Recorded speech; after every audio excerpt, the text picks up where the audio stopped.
ချိန်နဲ့လေးခေါ်ရီဝင်းနေတဲ့ချီတွေတို့တွန်းနောက်ဆုံးလွန်လက်ဆောင်များလားဒီစပေါ်လည်းမလွယ်တော့ဘူးဝေးသွားဖို့လည်းမခံနိုင်ဘူးတွဲလက်ကလေးလက်ကသွားချိန်ကိုစီစိတ်ကူးလေးတွေ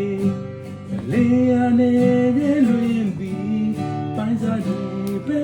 တို့တွဲချင်ခဲ့ပြီးမိစဖို့လည်းမလွယ်တော့ဘူးဝေးသွားဖို့လည်းမခံနိုင်ဘူးတွဲလက်ကလေးလက်ကသွားချင်းတို့လျောင်းလို့စချိန်လေးတွေမြင်ရောက်နေမိတယ်တေကတော့ဖြစ်တယ်